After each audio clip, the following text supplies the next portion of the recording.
Hey, welcome back into a latest edition here of Tony Talks Trash about music and vinyl. And I've got with me today my cohort Jay, actually my musical cohort Jay. We're getting ready. We're working on our my album number 6 and his first one with me, and we're enjoying it. Got pretty much the second side ready, so before too long we'll be coming at you. But tonight, Jay took a shine to this band from Minneapolis, and it's the second behemoth. We've already done the Husker Du countdown, so we promised this a little while ago. We just needed a time to be able to get together and get it done. But tonight we're going to do the replacements. What's your background with these dudes, Jay? Like I said, when I was stationed down outside of Nashville in 1982, I met a friend of mine turned me on to Let It Be at the time, and it was perfect timing because I actually got to see him once I only saw him once in Nashville, and at the time I was highly disappointed. It was such a shambolic show, but as time goes on in its history, I look back on it. They played a show the night before in Athens, Georgia. And like the one in Nashville, I heard, I've looked it up online. Evidently, that was one of the best shows they ever did. And of course, then they came to Nashville when all the record producers and all the media people were going to be there, and they were supposed to do really good. And it was unreal. They had people from the audience coming up and playing songs, and I don't think they played one song all the way through the whole night. Well, I will guarantee you the reason why they were so good was maybe Chris Stamey was in the audience, or Michael Stipe, or the guys from REM. Probably. Because I mean, you remember Peter Buck actually plays on the he plays the guitar part on I Will Dare Oh yeah. on the. Actually, yeah, I got into REM at the same time when I was down there. I remember I went to a club in Nashville when REM had their Athens, Georgia, Inside Out release party, and the band was in there. And I think, actually, I think at that one shambolic show, I heard that Peter Buck was at the show, but I don't know. He probably wasn't. He was having back or something. But it was pretty crazy. It was this place called Cantrell's in Nashville. But I Yeah. really loved them, man. And like I said, Let It Be is what got me into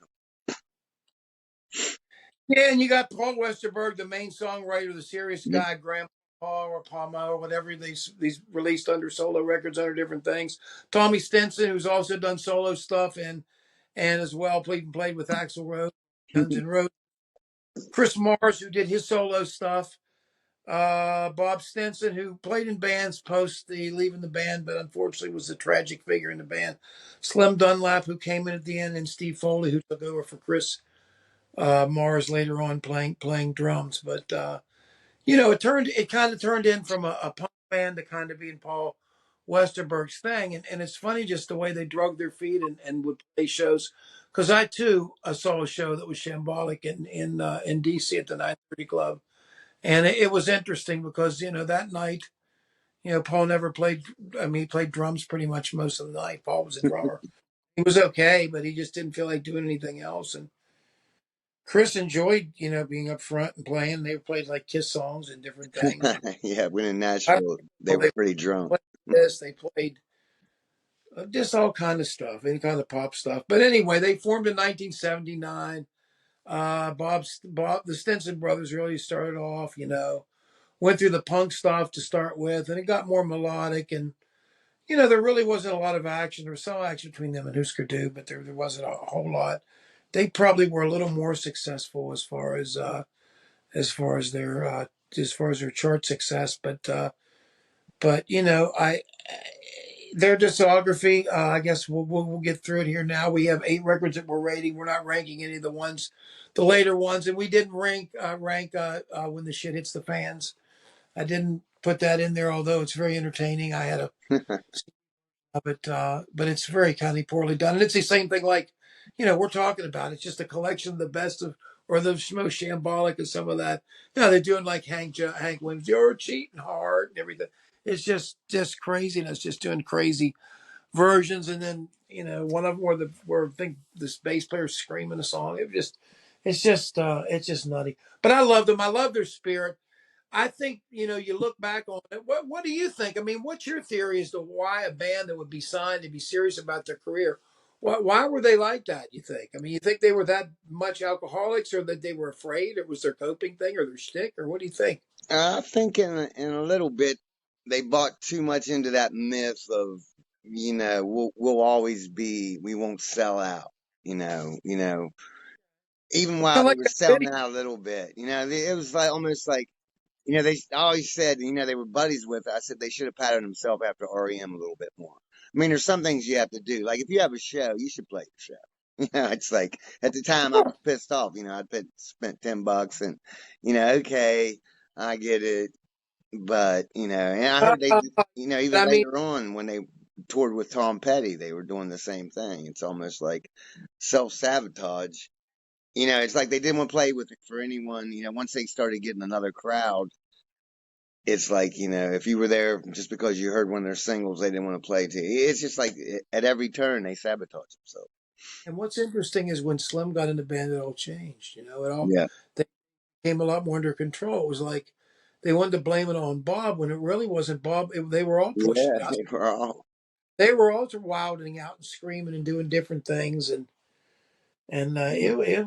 I mean, I think they're an important band. I really do in the yeah, '80s. I did. My finger on it. Why? I think. Was it a situation where you had somebody extremely talented that certainly he probably was under remunerated. Probably didn't make enough money for how good. Yeah. You know what I mean? It's Yeah. just a shame. It was almost, I've read all the books on him too. And it's kind of weird where he almost like, in the books it comes across where he felt like they deserved to be more successful, even though like He didn't they try were a very big hard. reason of their own and they're not being successful. I'm gonna turn the light on. But Woo! that's why we love rock and roll. If they'd have done That's everything right, we wouldn't be talking about them now.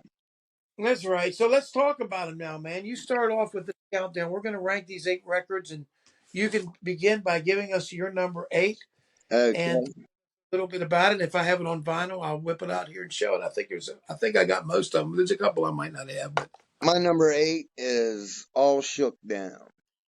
And actually, I consider this almost Paul Westerberg's first solo album because, and it was just such a downer of an album.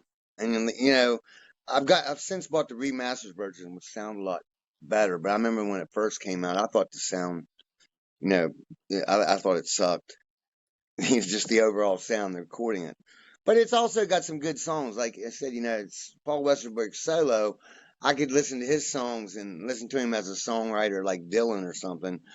But I'm trying to listen, I want the replacements. I don't want that right now when I buy a the song replacement list. album. You got this merry-go-round, one wink at a time.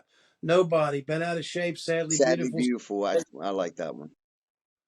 When it began, all attitude, happy town, torture, my little problem, the last. Yeah, and it's like Yeah, I said, it seemed to me like it was a Paul Westerberg solo album. It just, by that point, Bob was gone, you know, but it was a replacement album, so that's my number 8. and that was 1980. 1990, wasn't it? Which Also, one was that? that I was didn't the have it on. last one. I think that's one of the last ones they put out. It was. It was one. I think it may have been the last one. You have it 1990. Why don't you keep the years straight for me here, man? My eyes are. Oh, here we go. I got glasses on. Let me look. You've got your old man glasses on. I can put mine on. Let me see where we got here. This will tell me on at least on my record what it's from. 1990, bro. You're right. 1990. All shook down. Okay, my number 8 is going to be a different one. My number 8 is going to be a different one, but it's going to be kind of in the same mode, and I find it almost the same things that you lamented about that. I find the same thing about this record. Don't Tell the Soul. This is the one where I just don't. Slim's in the band. Mm, Uh, Anywhere's better, but here asking me lies. Rock and roll ghost, Darlin' one. It just who seems to cares? be subdued, aching to be their blind talent show. This is the one where I don't. Obviously I like All Shook Down a little bit better than this one as Yeah, far as I like to go, but this one was from 1989. This was from the year before, yep. and in all intents and purposes, I agree with your statement about the last one. To me, this is where I said I'd already accepted it was a Paul Westerberg solo show by the time All Shook Down came. This is the one that kind of guaranteed it. They've got a picture of him on the front cover, just him, not the band. So it's kind of obvious that's what they're looking at. But that's my number 8. Don't Tell a Soul, 1989. Okay, so come up with my number seven. I need, and a disclaimer here, like a lot of bands I get into, I don't start like get into them with their first album. A lot of times I get in, like my first exposure to replacements was Let It Be. Then I played catch up, of course, if I really like a band, I'll go out and buy everything, which I didn't hear. So the way I rank them, I might not play as much time in them, but, for me, number seven was Hootenanny. And that's just because, I mean, it's a hoot. You put it on. It's not one of those albums you're going to stick on a bunch of times, especially, the title cut, Hootenanny, when I think they were just banging on the instruments and screaming around. But I had my They favorite, all three instruments on that song. and I Chris loved the, Martin, guitar, Tommy Stinson, second lead guitar, Bob Stinson, bass. and I also loved, I but like to still play. the songwriting showed through because I love Color Me Impressed. I like those sarcastic. Yeah, yeah. I like a little more than that, but I got you. It was a weird situation. I mean, what other kind of a band opens up their trading instruments like that? It's very bizarre. I agree with you 100%. My number seven is going to be from the early days, and we're talking about kids don't talk or don't follow. Kids We're don't talking about follow. school, Dope smoking moron. white and lazy, dope smoking moron. Go. This is an EP, but it is a fantastic EP, and it's very important. It really showed the irreverent side of them. 1982. This is kind of where close to where the beginning is, and I like it a lot. Replacements stink, and that is number seven. I think I like all of them from here. Okay, Time for your number, brother. my number six is from 1982. Let me make sure one. Yes, from 1982, and it's the one. It's Stink. The one you just said. And I used to love what I loved about that album is like back in 19, like I probably purchased it in 1985, and I had it. And the 80s, people would be over my house to be a party. Someone would say, "Oh, I'll put the," Cool. do you have It's great. any? Do you Art. have any culture club? Do you have any of this? And I was like, no, but here I'll put some replacements on. Stick Stink on for dope smoking moron mainly. And like you said, kids don't follow. And what was Go. yeah, but that's Give my me number noise, too. six. I think that came out in White, '82. white, I'm white, lazy, fuck school. Yeah, it was. God, get a goddamn job. It was just like, and wasn't that was an EP, wasn't It's it? great, man. It's a great album. That wasn't a Uh, full length, was it? no, it's an EP, and that's Okay. why I didn't have it lower. I love it. I think it's funny because I remember we had so much fun just getting drunk, like you Yeah. say, and screaming at the party. That's your number six. Yep. Right, my number six is going to be the first one, which I do not have on vinyl. I had on CD, and that's "Sorry, Ma, Forgot to Take Out the Trash." Completely kind of different from this other stuff. Tried to get under control, and it didn't seem like it seemed like the Bob side of things, which was much more under control at the time, kind of controlled the band at that time a lot more. The Stinsons had things down, and you can tell that Paul was still the writer with the big songs, but you could still hear that it was at heart it was a punk band at that time, but you could hear that it was kind of busting out at the seams as soon, and by the time we get to Stink or something like this, which is very soon afterwards, uh, things kind of went off the rails. But that's my number six, just because of the impact of it. Again, the debut. Sorry, Ma, forgot to take out the trash. My number six. Okay. Now my number five is back to you. Don't Tell a Soul. And like I said, I actually, I got the first one, but I really like. Uh, this one went up in my list after the 2019 remix was released. I listened to that. I thought the song, Bob. I think this is the first album they put out after Bob left. But I like I'll Be You, Aching to Be, and what's that one song? It's sort of an Talent. anthem, Inherit the Earth. Well, Yeah, Inherit the Earth. The, yeah. Well, any words better than here? yeah, Rock and roll ghost is five, rocking. Yeah, that's my number five. I think I came out in '89, so it a little sure different did. years. Well, and that's your number five. Well, it's funny the way that we've done this because we Right. just flipped because my number five is going to be All Shook Down because I like the songs on All Shook Down a little bit better And I like that, especially was the plan was to set the world on its feet. No, the plan was to sweep the world off its feet, and I'll bet you don't know or something. It's just I forget what the were, but they're just it's a really Happy Town's really a great thing of how town fell into junk, and if you know what happened in Yeah. Minneapolis, a lot of those guys became junkies, and some of them went in and some of them died. And been out of shape, sadly beautiful. Someone Take the Wheel. I like one Oh weekend, yeah. but if it's just got a little quiet to it, all shook down. Attitude is the duet.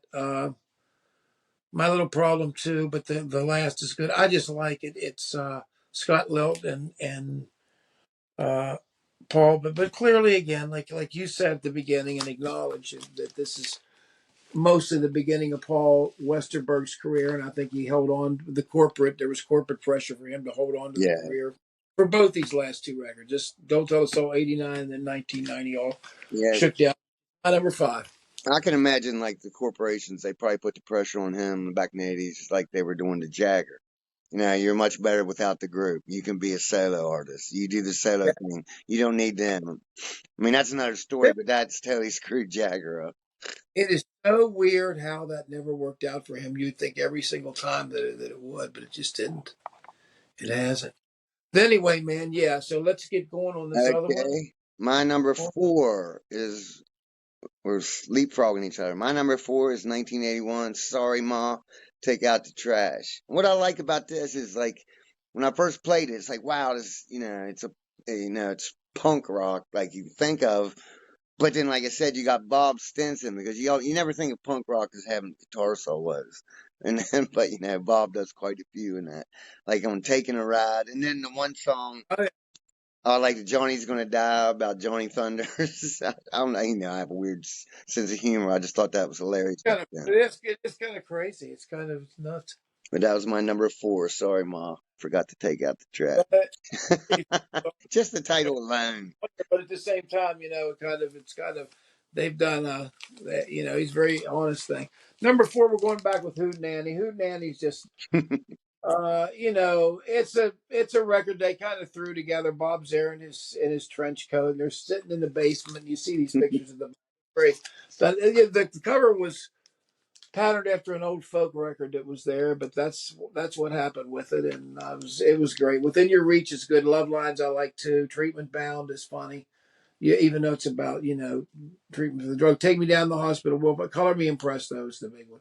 But it is freaking baffling why the band would ever open up with them doing on the that's not really a good call. But despite that, this record's great. That's like my least favorite song on it. It's probably, if it's on here, these bricks have them ranked in purple or close to order. Hootenanny being the worst. But anyway, but that's just thrown together thing. Hootenanny, my number four. Okay, now we up to number three for me. My number three is 1987's Pleased to Meet Me. I think this is one they recorded in Memphis with Jim Dickinson. But of course, it has the Alex Chilton songs, like, and I was right there, brother. I yeah, took other place. I Can't took Hardly pictures. Wait, and then one of my favorite was Skyway.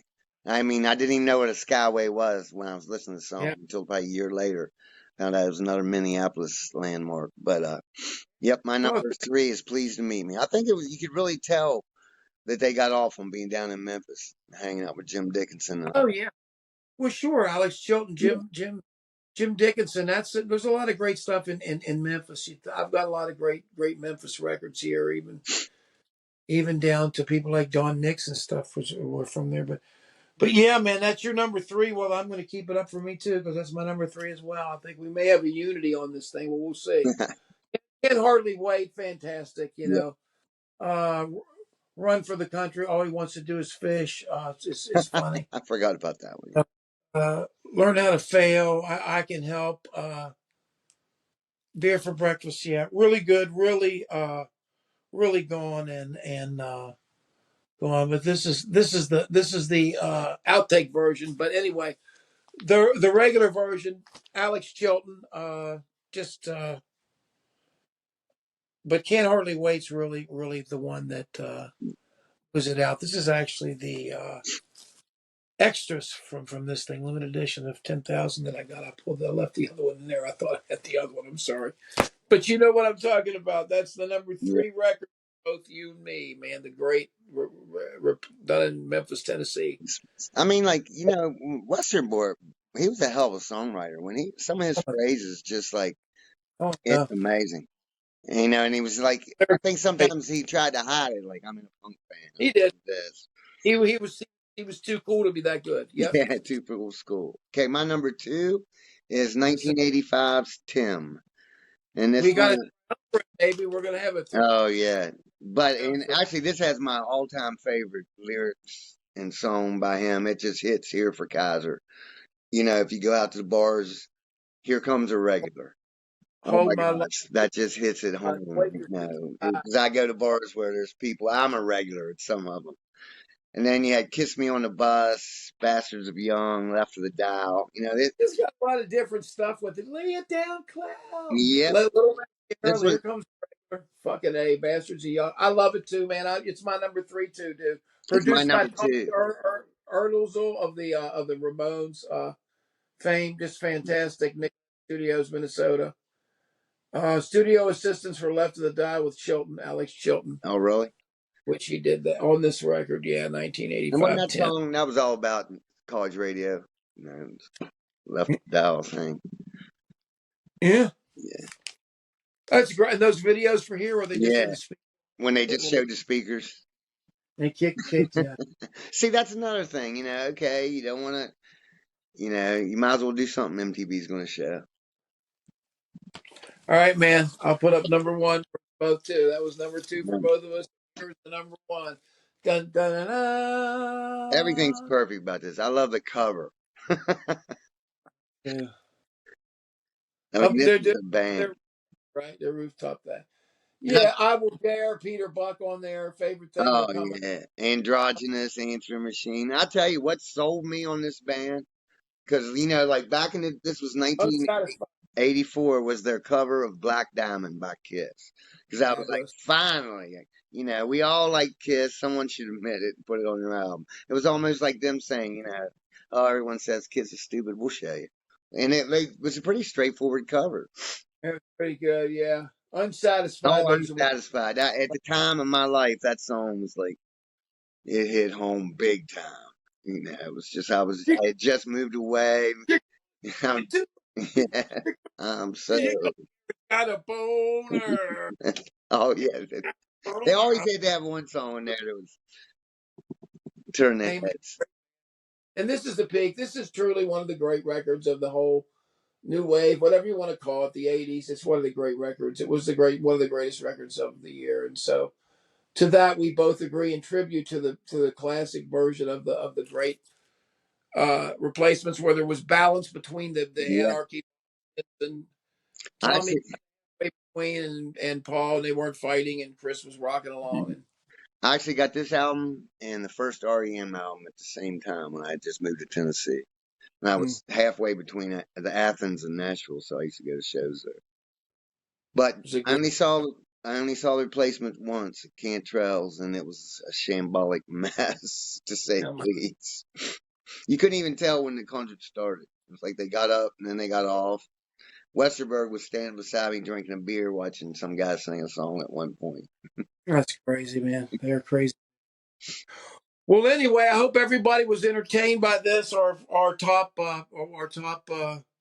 replacements. Things. Jay and I are coming back at you shortly to cap off the Led Zeppelin Finish my list. recording we did the other day, and we certainly hope you all have a good week or a good day or whatever. And we appreciate you listening. Please remember to subscribe, hit the like button, and once again, we will check you at some point soon in the future. Peace out. Thanks, guys.